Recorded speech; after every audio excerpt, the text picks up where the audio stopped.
to newspaper time. Indeed it does. Let's take a look and see what's on the front pages. First up, the Business Day.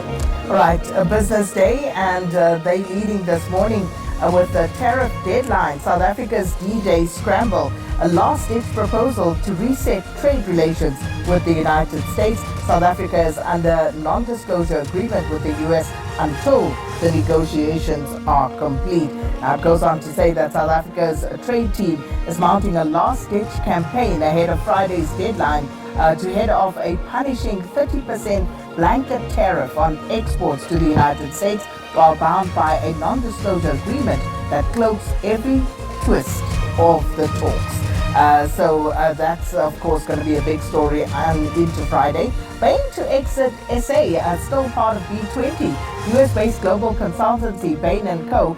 Will withdraw its operations from South Africa but remain part of the B20 engagement group until November, when South Africa will hand over the presidency of the G20 to the US. Picture there.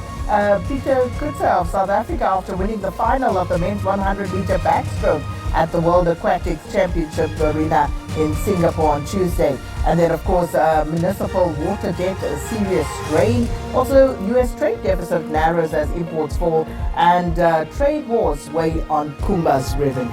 Right, so let's move on to the Star now. And the Star looking at this headline: same AK-47 rifle linked to murders of South Africa's top DJs. And just a little bit of detail. This is DJ Somebody, DJ Ventos, Armin Swart, I beg your pardon, and Don Tindleni were killed using the same AK-47. All died in the same way after they were killed in a hail of bullets at different times, arguably by the same suspects. So this is all during that Alexandra Magistrates Court hearing, where they've postponed that case against DJ Somebody after 4 men who were arrested on Monday appeared in court yesterday.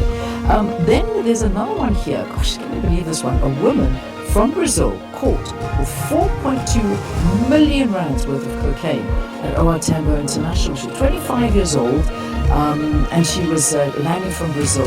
The woman who flew in and connected her flight in Doha, Qatar, was arrested yesterday. So that's a lot of cocaine, it really is. Anyway, SA on edge as US sends hardened criminals to Swaziland. And this is the decision by the US administration to send 5 dangerous hardened criminals to the neighboring kingdom of Eswatini has taken citizens by surprise, and very worrying they would find themselves across the border in South Africa. All right, that's it. Let me leave it there for now. The Citizen this morning also going with that tariff story. Tariffs, will South Africa get a break? Now, with just 2 days left before 30% duties on exports kick in, South Africa awaits the U.S. response to trade proposals as the U.S. attempts to finalize negotiations with some 185 countries by Friday. Experts remain optimistic.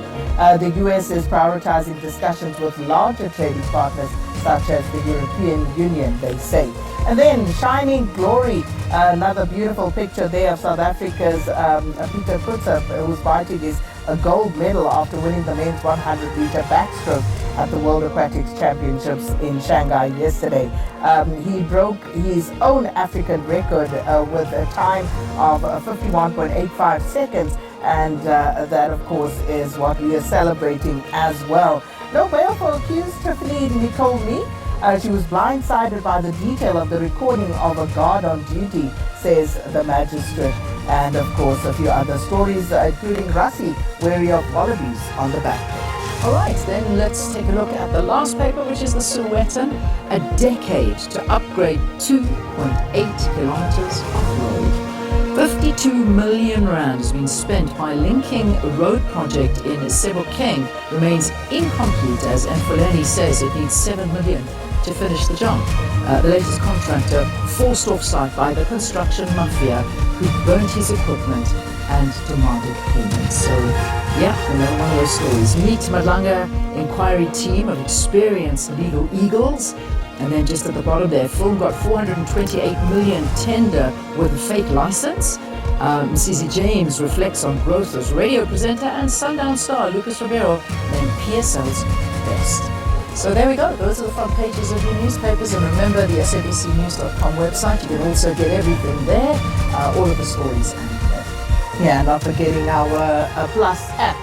And this, of course, all you need to do is register, download it, and you're good to go. Right, and time now for your latest headline.